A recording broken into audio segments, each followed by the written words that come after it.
近年来，随着中国企业实力不断提升，在本土乃至全球行业领域话语权逐渐加大。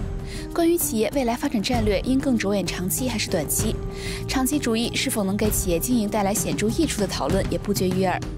在此背景下，2017年11月，受加拿大养老基金投资公司和高瓴资本集团的委托，财新国际和财新智库发布名为《中国长期价值创造洞察》的调研报告。针对中国企业长期发展战略展开研究，并与国外企业做对比。调研对象包括来自28个行业，超过180家中国上市公司，总市值达到2.41万亿美元。报告结果显示，多数中国企业都是以长期为导向。从企业战略、企业文化、激励机制和管理团队任期等维度看，中国企业在注重长期发展方面的表现并不逊于国外企业。在报告正式发布当天，加拿大养老基金投资公司总裁兼首席执行官马奇、高瓴资本创始人兼首席执行官张磊出席发布会，并在会后共同接受了财新时间的专访，就中国企业投资运营如何着眼长期，互联网企业如何进一步激发创新动能，传统企业如何借助数字技术实现转型升级等话题，发表了各自的观点。So I want to start with you, Mark. You had a 20-plus year career here in Asia, first at Goldman and then now heading up perhaps one of the most respected retirement fund in the world. So how do you kind of initiate this initiative to undertake this survey focusing on China's corporations' long-termism? Yeah, so we're CPPIB, Canada Pension Plan Investment Board. We're a super long-term investor. So we have a responsibility to invest the money for the future generations of Canadians for their retirement security. So by nature, we have a huge passion and interest in long-term investing. We don't want people to make returns over a week or a month or even a year. What's important to us is that value is created over many years. And so it's something that we were concerned about several years ago. We got increasingly concerned about the Western capital markets, in particular the US, and to some extent the European capital markets, where behavior got more and more short-term. Company CEOs felt under more and more pressure to make very short-term decisions, and they wouldn't do a project even if it's value creative, if it just made them miss the next quarter's earnings by 1 cent. And that for us is a real problem, because if companies are not creating value or they're not implementing projects that should create value for us in the long term, just because of the cosmetics of 1 quarter's earnings, then that's really bad news for us. It's destroying value in economies. So we created an institute called Focusing Capital on the Long Term to try and change behaviors, to encourage the capital markets, investors and companies to be able to move back towards long-term investing. So it's very aligned with what we do, is how we want to create value, and so that's why we had the passion for it. I think CPPIB is the LP of Hill House, limited partner to be precise. So I want to ask Lei first, how do you actually promote your portfolio companies' long-term behavior? You seem to give a lot of flexibility for your portfolio companies, isn't it? Oh, absolutely. CPB is actually our largest investor and our largest limited partner for Hill House, and we share the vision of really sort of promoting the long-term based value creation. And we think that's the only way actually you could derive long-term sustainable returns. I think in China context, I think there are companies, I think they are just beginning to learn how to be more efficient capital deployer in a way that the company has always been, in China has always been in a high growth phase. People didn't have to think a lot about that. Now, when some sectors and businesses, they start to generate huge amount of capital and how they think about this, And we actually wanted to be their sounding board for discussion, think about capital allocation, and think about value creation. And so that they can focus on the long term instead of focus on next quarter or short-term capital market movements. 数字经济已经成为当下发展最快、创新最活跃、辐射最广的经济活动。全球主要科技与互联网公司均凭借数字技术获得高速发展。2017年，全球市值最大的10家公司里，有7家是科技企业，其中又有5家是互联网公司。中国互联网巨头腾讯和阿里巴巴在榜单中分列第5和第7，表现亮眼。数字经济和移动互联网技术如火如荼的另一面，是以制造业为代表的传统行业正经历数字化转型阵痛。当前全球制造业表现日渐式微，制造业增加值占全球名义 GDP 的比重持续下滑。在此背景下，如何推动制造业向数字化、网络化、智能化发展，成为各国面临的重大课题。那么张磊和马琴又是如何看待当下中国互联网企业创新发展与传统企业转型升级的呢？ Actually, Chinese corporation has made major strides in the past few decades. I think Tencent kind of market valuation has just surpassed Facebook to be the 5th largest company with highest market cap, and Alibaba is pondering to become 5th largest company in the world. How do you see the national champion or global champions of Chinese in the making? What are some of the examples? Well, in addition to those new economy players that really being global innovation leaders, actually some of the traditional industries, Chinese companies also have big ambition actually on the way to, I think, to be global leaders. Take example of Media, the appliance company maker. You can be more traditional than that, right? Washing machine, the refrigerator, and the air conditioner maker. But they keep on innovating.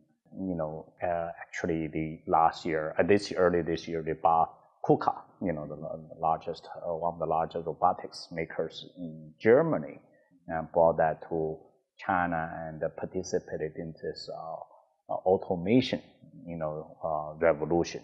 You can call it Industrial 4.0 or China 2025. It's about those companies keep on innovating to be the best, not just to be the best domestically. I think they wanted to be the global champions.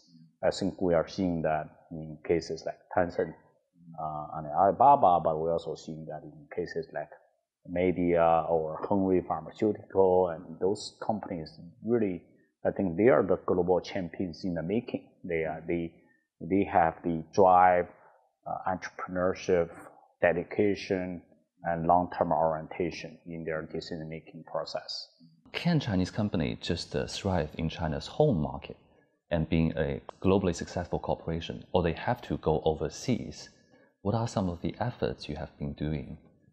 Really, the efforts, whether Chinese companies, they can be domestic champions, can they be global champions? I think some of our companies already are. For example, take a company that we invested, Meituan. That they do like 12, 14 million orders a day in China. Now you're seeing companies now kind of like what we call the IFC, innovation from China. That Meituan is a great example of that. Actually, they innovate and they become the biggest player in this field. They actually showcasing to the world how you can leverage the density and to do a high frequency e-commerce transactions and drive business around that. We are in the age of technology and internet. People constantly talking about clicks, page views, network effect. It seems it's once market position is entrenched, it's very hard to catch up. I remember the founder of JD.com was saying last week, if we founded Jingdong 6 years earlier, we would not be called number 2 forever.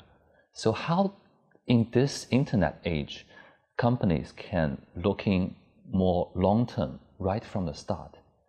Many of the times they have to get market position first, otherwise they will be driven out of the game. Well, but I think a lot of these companies did plan for the long term.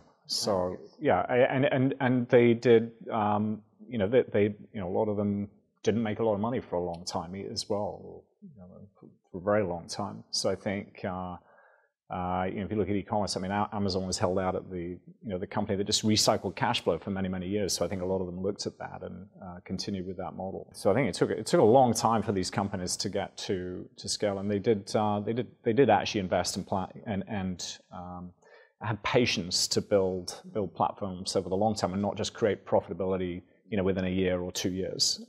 You know, recycle and reinvest.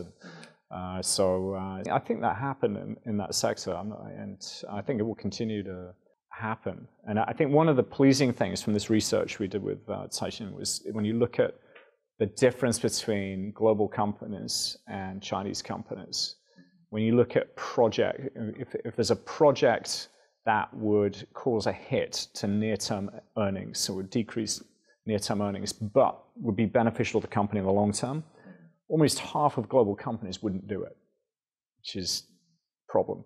In China, only about 18% of companies wouldn't do it. So it gives an indication that Chinese companies are less prone to just be planning for the next quarter or next half's earnings. You know, they are actually investing for the long term, which is great. That's what we want to see. How do you actually help these companies to focus more on long term? I think privatization is a way to alleviate short-term pressure and giving founders more freedom to explore maybe another way. What are any thoughts or measures you have pondered or tried? Yeah, I think the idea of, you know, being long-term, creating value is really something that we adhere to.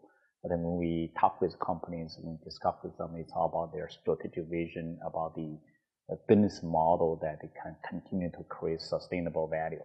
You know, you talked about privatization. Privatization works very, very well when the company in a transitional, you know, kind of phase that they have to reinvent themselves, so that they want to be shielded from the short-term pressure. And I think the idea, you know, long-term and how do you implement that in China's environment currently? I think there are a couple of things that we focus on. Number one, focus on the technology.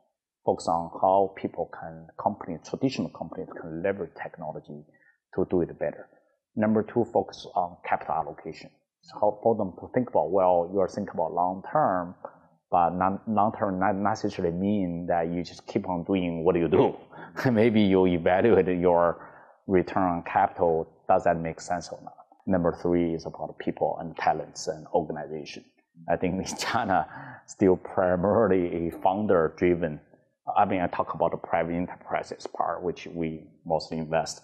That they are pretty much a founder-driven environment, and that's great because founder focus on long-term. Founder, as Mark said, you know. But we worry about transition. We worry about in a founder-driven culture, can you build a sustainable team that help you to bring the company to the next level? Can you build an environment that can foster young talents to do their future job? So those are three things that come in my mind. 在企业长期发展战略之中，积极履行社会责任是企业实现可持续发展的重要内容之一。今年年初发布的《企业社会责任蓝皮书2017》显示，在中国企业社会责任发展指数指标评价体系当中，有超过70%的企业得分低于60分，处于3星级及以下水平。而处于旁观者阶段，达到1星级水平的企业数量占比高达近44%。中国企业社会责任的发展依然任重而道远。在马琴和张磊看来，环境、社会和治理行为能够为企业带来怎样的好处呢？ There is this initiative in the West, sustainable investing, socially responsible investing. What are some of the initiative or thinking you have on this relating to corporate social responsibility and philanthropy? You know, we think the characteristics of thinking about corporate governance, you know, the climate change, labor issues, and you know, executive compensation, water conservation, all these things that are related to environmental and social and governance elements of ESG, they are totally aligned with long-term value creation.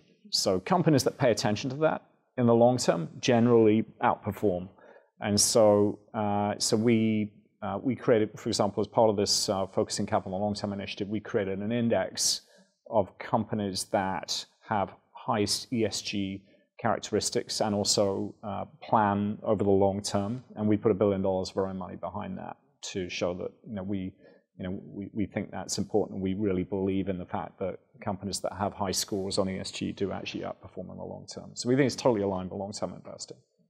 We talk a lot about technology, and many people view this technology has been a catalyst in accelerating the digital gap, the gap between the rich and the poor, and actually even a lot of people say AI and the technology should make the top 1% even more smarter, even more richer, right? Than versus more people left behind. I think one of my passion right now as an investor is actually how to think about leveraging technology to help the people left behind. So one example I said earlier, like Bell, and that we don't want to be Bell just at the mercy of all the technology companies, and to be like in the West with the rise of Amazon, and now so many retailers going out of business, and each retailer on average employs some from thousands or hundreds of thousands of employees. And in Bell's case, Bell employs 120,000 employees. And so how do we think about using technology, helping people who are left behind to actually jump on the train of technology and closing the gap? I mean, of course, nobody gonna be as rich as those technology billionaires, but at least they could be to participate in this process and also feeling good about themselves, not just about income redistribution back to them, but also think about that they actually can earn it. I think technology, having some enabling technology actually can play this role. I'm very passionate about doing that, and we as an investor, we have over 50 operating executive people working inside Bell to help them leverage technology to help the 80,000 people. They could be the best UI, UE, user interface, user experience, just like internet players, so that they could accelerate this process to be more integrated to cater to what consumers want. And it could be the innovator to showcase that how a traditional company actually can leverage technology to be the innovator, and they're bringing 120,000 people along with them for the ride. Dominic Barton of McKinsey recently speaking at Tsinghua, Dean Chen of SEM mentioned to me he was a bit disappointed with Tsinghua students, saying they all want to get into Goldman or McKinsey first, rather than being Dominic Barton in the future.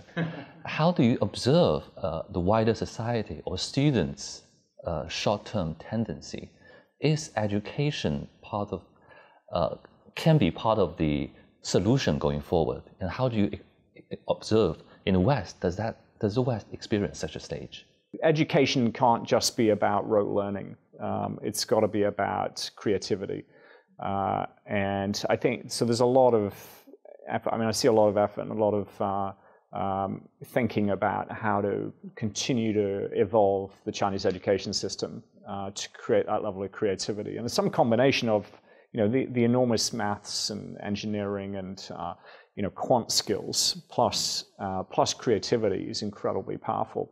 And China's not lost China has so much entrepreneurial energy. I mean, it's one of the extraordinary strengths. And you're seeing this, blossoming of creativity that's happening anyway, even today with, the fairly standard education system that people go through. There's still just an incredible boom in creativity. To be fair, Chinese education system has made great progress. I think, we are the product of the system, right? So that I think the college entrance exam actually bringing up the students the drive to achieve, to do well in math and science-based subjects. But as Mark said earlier, it would be great to combine that with the creativity. One thing I was trying to promote at the Hillhouse Academy that we set up, now going beyond the main university with now programs in Tsinghua, Beida, and in many provinces, that we are trying to promote the idea of more independent thinking and critical thinking that in the process, so that people can really critically looking at the companies and business and projects and to analyze them in an independent manner. There are a couple of programs I wanted to talk about here. One is the program started by Qin Yuefei called 黑土麦田, which is, it's a Serve for China. He's a Yale undergrad, graduated a few years back and went to work in the poor village and to help people come up business models of lifting them from poverty. And he's getting the graduate students, the students graduating from undergrad and colleges and graduate schools to come to the villages working for 2 years. I think this amazing program for people to develop that kind of a tenacity and also the empathy that to be connected to the real China that I think would be long-term beneficial to people. I think maybe in addition to Goldman Sachs and McKinsey, they could think about that as well. And I'm sure that places like Goldman Sachs and McKinsey and Hill House Capital would be love to recruit students from there because they are self-selected to be somebody who are different, who think different, and who also develop the capabilities.